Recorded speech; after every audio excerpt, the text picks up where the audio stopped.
नमस्कार, आदाब दोस्तों, मैं हूं अयाज। ए टू जेड इंडिया न्यूज़ में स्वागत है आप सभी का। आज आपको हम खबर दिखाने जा रहे हैं बाढ़ग्रस्त इलाके की एक बार फिर, क्योंकि गंगा ने एक बार फिर रौद्र रूप दिखा दिया है और एक बार फिर कहीं ना कहीं गंगा का जलस्तर बढ़ने की वजह से जो तस्वीरें हमने आपको दिखाई थी 23 जुलाई की, जहां पर ग्राम मेहोला के प्रधान प्रतिनिधि की हमने बाइट भी दिखाई थी, जिसमें उन्होंने अपने गांव को बचा लिया था। तकरीबन इसमें 2.5 लाख बोरियों का इस्तेमाल हुआ था। तो आज जो तस्वीरें आपको हम जो दिखा रहे हैं, ये मेहोला के पास तकरीबन 4 किलोमीटर की दूरी पर यह खबर सामने आ रही है, जहां पर एक बार फिर बांध कटा हुआ है। बांध कटने के बाद यहां पर ग्रामीण जो है लगातार कोशिश ये कर रहे हैं कि इस बांध को रोका जाए, क्योंकि 4 दिन पूर्व भी इस इलाके में एक बांध कटा था 10 मीटर का, वहां पर रोक लिया गया। लेकिन आज पीडब्ल्यूडी के तमाम यहां पर लेबर लगी हुई है, अधिकारी मौजूद हैं, लगातार कोशिशें की जा रही हैं। साथ इस क्षेत्र में लगातार समाजवादी पार्टी के जो प्रवक्ता हैं लगातार इस क्षेत्र में नजर बनाए हुए हैं और शासन प्रशासन तक बाढ़ग्रस्त इलाके की खबरों को पहुंचा रहे हैं। जुड़ रहे हैं अब्दुल हफीज गांधी साहब। गांधी जी, बहुत बहुत स्वागत है ए टू जेड इंडिया न्यूज़ में। धन्यवाद। मैं जानना चाहूँगा, आप लगातार इस क्षेत्र की कवरेज कर रहे हैं, आप सोशल मीडिया प्लेटफॉर्म पर रहकर लगातार शासन प्रशासन तक खबरें पहुंचा रहे हैं, लेकिन अभी तक यहाँ पर ये कामयाबी क्यों नहीं मिल रही है? लगातार पानी बढ़ रहा है और बांध कटने की खबरें आ रही। देखिए, पहाड़ों से और बैराज से काफ़ी पानी छोड़ा जा रहा है, जिसकी वजह से अपने इलाके में यानी पटियाली तहसील में और सोरो क्षेत्र में काफ़ी पानी आ जाता है। और कई कई जगह तो ऐसा है कि बांध बने हुए हैं, कच्चे बांध बने हुए हैं, मनरेगा से बने हुए हैं, पहले भी बने हुए हैं, और कई जगह ऐसा है जहां बांध नहीं बने हैं। तो ज़रा सा गंगा में जलस्तर बढ़ता है तो वो पानी खेतों की तरफ और गांव की तरफ भागता है। कई कई जगह गंगा के जलस्तर में इतनी तेज़ी होती है कि कटान हो जाता है, और कटान की वजह से क्या है, जो कच्चे बांध हैं वो कट जाते हैं। यही बड़ी बगवास पे हुआ था, कच्चा बांध था। गंगा में जो जल का जो प्रवाह है वो बहुत तेज़ है, जिसकी वजह से बांध कट गया और काफ़ी मुश्किल से वो कंट्रोल में आया था। करीब 40 मीटर बांध कट गया था और उसको कंट्रोल करने में 5 दिन लगे थे। 84 गांव प्रभावित हुए थे, काफ़ी फसल नष्ट हो गई थी और काफ़ी गांव के इर्द गिर्द जो है पानी भर गया था। गांधी जी, जानना ये चाहेंगे कि लगातार इस क्षेत्र में कटान की खबरें आती हैं, आए दिन देखने को मिलता है कि आज बरौना पे कट गया, कल मेहोला के पास कट गया और कहीं बड़ी बकवास पे कट गया। तो इस तरह की खबरें आ रही हैं। सरकार और प्रशासन के जो लोग हैं इस क्षेत्र में एक बार क्यों नहीं पैसा लगा देते, जिससे कि इस कटान की समस्या से निजात मिल सके? अब बिल्कुल सही कहा आपने। जिला प्रशासन को और शासन को और सरकार को मैं समझता हूं कि प्लानिंग करनी होगी, आने वाले 10 साल की प्लानिंग करनी होगी कम से कम, क्योंकि ये बाढ़ प्रभावित क्षेत्र है। गंगा कटान और बाढ़ का खतरा लगातार यहाँ बढ़ा रहता है। जैसा मैंने आपको बताया कि कई कई जगह तो बांध भी नहीं है, तो यहाँ पर पक्के बांध यानी कि ठोकरे बनवाने की आवश्यकता है। इसको स्टोन पाइलिंग कहते हैं। हालांकि अभी बरौना पे जो बनाए गए हैं वो जियो ट्यूब्स है, उसमें रेत भरा गया है बैग्स के अंदर, और हमने देखा कि 1 साल भी नहीं काट पाए। पहली ही बरसात में 4 जियो ट्यूब्स यानी स्टर्ड वहाँ पर तबाह हो चुके हैं, डैमेज हो चुके हैं। और जैसे जैसे जल स्तर बढ़ेगा तो और भी जो ट्यूब्स हैं वो ख़राब हो जाएंगे। तो मुझे लगता है कि प्लानिंग होनी चाहिए, बांध बनने चाहिए, और जहाँ पर बांध नहीं है कम से कम कच्चे बांध बनने चाहिए। तो सरकार को इस तरफ ध्यान देना होगा, वरना ये जो हालात हैं वो हर साल पेश आएंगे, हर साल हमारे सामने आएंगे, और जिससे हमारे जो ग्रामवासी हैं, जो गाँव में लोग रहते हैं, उनका बहुत नुकसान होता है। कई कई लोग तो उधार लेकर फसल करते हैं, फिर बर्बाद हो जाती है। हज़ारों बीघा ज़मीन तहसील पटियाली की और सोरों की तरफ बर्बाद हो चुकी है, जिसके मुआवजे की हम मांग कर चुके हैं। तो हम चाहते हैं कि सहवाजपुर से लेकर बरौना तक बांध बने, उसके बाद बड़ी बगवास पर स्टड बनने चाहिए, मेहुला इंदा जसनपुर पर भी स्टड बनना चाहिए, फिर नरदोली से लेकर राजीपुर पुर्रा तक बांध बनना चाहिए, वहाँ कोई बांध नहीं है।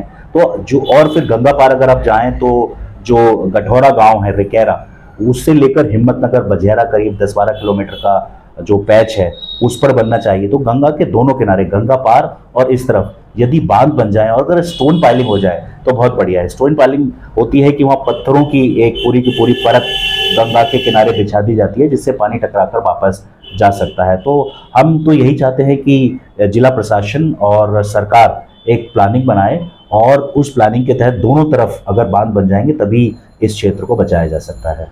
तो कहीं ना कहीं बांध बनने के बाद ही क्षेत्र में निजात मिलेगी। ग्रामीणों की लगातार धड़कनें बढ़ी रहती हैं, लगातार उनको ये एक मानसिक उनको एक तनाव बना रहता है, क्योंकि फसल किसान जो है बड़ा मेहनत से उगाता है और वो कहीं पानी में पहुंच के जलमग्न हो जाती है तो बर्बादी की तरफ किसान बढ़ जाता है। ऐसे में देखा ये भी गया है, लगातार हम ये देख रहे हैं गांधी जी, कासगंज जनपद की जिलाधिकारी हर्षिता माथुर लगातार इस क्षेत्र में सर्वे करती है, निरीक्षण करती है, तमाम कोशिशें की जाती रही है। इस इलाके में प्रशासनिक तंत्र के ऊपर एक जिम्मेदारी रहती है, लगातार जनहानि होने का खतरा बना रहता है, लेकिन सरकार को ये सोचना होगा कि सरकार इस चीज के लिए निजात दिलाए। तो देखा यह भी गया है कि आपसे जानना चाहूंगा, आप लगातार इस क्षेत्र में समाज सेवा के रूप में काम कर रहे हैं, किन किन क्षेत्रों में आप गए हैं जहां पर फसलें नुकसान हुई है? देखिए, मैं काफ़ी जगह गया हूँ। मैं नगला दुर्जन गया हूँ, मैं जो है मूंछखेड़ा गया हूँ, मैं जो गंगा पार है, मुंता का नगला है, तिलक का नगला है, हिम्मतनगर बजेरा है, जिजौल है, रिकेरा है, गठौरा है, रामताल है। अगर आप इधर चले आएँ तो बरौना है, सहबाजपुर है, किसौल है, किलौनी है, बमनपुरा है। अगर आप और चले आएँ बड़ी बगवास के पास तो समसपुर तराई है, सुल्तानपुर है, फिर नवाबगंज नगरिया है, कादरगंज है, तरसी है। तरसी बहुत ज़्यादा अफेक्टेड गांव है। और अगर आप चले जाइए तो पितरनगर हरौड़ा की तरफ आप चले जाइए तो मैं समझता हूँ कि सौयों गांव जो है बाढ़ की पानी की चपेट में आ गए हैं। और हमने सरकार से मुआवजे की मांग की है कि सरकार पहले जो डैमेज हुआ है, जो नुकसान हुआ है, उसका आकलन करा ले और उसके बाद जो भी उचित मुआवजा बनता है वो किसानों तक पहुँचना चाहिए, क्योंकि किसान बहुत ही खून पसीने से पैसा कमाता है। उसका जो पूरी की पूरी फसल है वो बर्बाद हुई है। तो हम आपके चैनल के माध्यम से हम भी ये देख रहे हैं कि जो A to Z जो है चैनल वो काफ़ी खबर दिखाता है। शकील अंसारी साहब और आप पूरे क्षेत्र में घूम रहे हैं, और तो मैं जनता की तरफ से आपको भी धन्यवाद दूंगा कि आप जो जनता की खबरें हैं, जो जनता की परेशानी है, उसको प्रशासन तक पहुंचाते हैं, और शासन प्रशासन आपका जो चैनल है उसको गंभीरता से लेता है और जो समस्या आप उठाते हैं उसकी तरफ ध्यान भी देता है।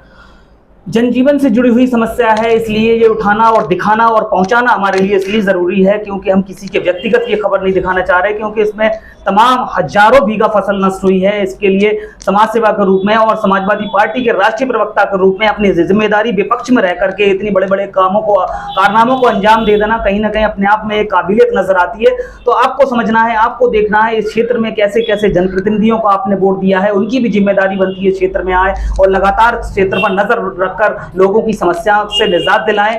तो आज जो तस्वीरें आपको हम जो दिखा रहे हैं, ये मेहोला के पास तकरीबन 4 किलोमीटर की दूरी पर यह खबर सामने आ रही है, जहां पर एक बार फिर बांध कटा हुआ है। बांध कटने के बाद यहां पर ग्रामीण जो है लगातार कोशिश ये कर रहे हैं कि इस बांध को रोका जाए, क्योंकि 4 दिन पूर्व भी इस इलाके में एक बांध कटा था 10 मीटर का, वहां पर रोक लिया गया। लेकिन आज पीडब्ल्यूडी के तमाम यहां पर लेबर लगी हुई है, अधिकारी मौजूद हैं, लगातार कोशिशें की जा रही हैं। तो हम ये ईश्वर से कामना करते हैं कि लोगों की जो जिंदगी है यहाँ पर गुजर बसर ठीक ठाक चलती रहे और लोगों को यहाँ से जो किसान हैं उनको इस समस्या से जल्द ही निजात मिले। अब इसी कड़ी में, इसी खबर में मेरे साथ जुड़ रहे हैं ग्राम मेहोला से ग्राम प्रधान प्रतिनिधि जसबीर जी। जसबीर जी, आपसे ये हालात जानना चाहेंगे, जिस तरह से ये तस्वीरें दिखाई दे रही हैं, लोग बाढ़ से निजात के लिए बांध बांधते हुए नजर आ रहे हैं, क्या है ये पूरा मामला? जी, आज से 3 दिन पहले हमारे गांव से 5 किलोमीटर नरदोली और मेहुला के बॉर्डर पर जो बांध कटा है, परसों बांध कटा, उस पर तो काबू कर लिया है। आज जो सुबह में लगभग 11 बजे आज फिर बांध उससे पश्चिम साइड में लगभग 10 मीटर में फिर कट गया, उसको भी हमने काबू कर लिया है। और गंगा का जल स्तर बढ़ने से हमारे यहाँ कटान जारी हो गया है। तो जो पानी की रफ्तार है, किस तरह की रफ्तार नजर आ रही है यहाँ पर? काफी तेज है या स्लो हो, या किस तरह की पानी की रफ्तार है? पानी की स्पीड काफी तेज है, उसी के तेज होने के कारण कटान गंगा जी कर रही है। कितने मीटर का आज जो कटाव दिख रहा है, जिस तरह से ये तस्वीरें दिख रही हैं? लगभग 12 मीटर कटान है ये। अच्छा, तो यहाँ पर कोई प्रशासनिक अमला यहाँ मौजूद है या केवल जो है मनरेगा के मजदूरी काम कर रहे हैं? जी, सिंचाई विभाग ने हमको बोरी उपलब्ध कराई और पड़कूपान 5000 बोरी और 10 पड़कूपान उपलब्ध कराए, उसके जरिए हमने उस पर काबू पा लिया। अगर ये व्यवस्था नहीं होती तो हम नहीं काबू कर पाते। लगभग कितनी लेबर अभी इस टाइम काम कर रही है बांध को रोकने के लिए? लगभग 150 लेबर। तो तस्वीरें बयां कर रही हैं, बाढ़ग्रस्त इलाका है, लगातार यहाँ पर खतरा बना रहता है। जिस तरह से हमने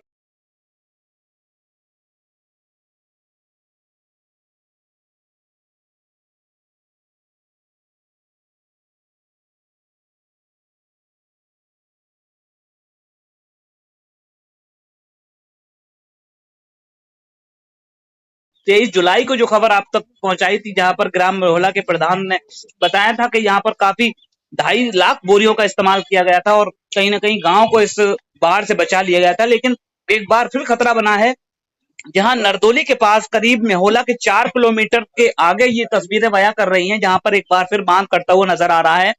तो बहुत बहुत धन्यवाद जानकारी देने के लिए जसबीर जी।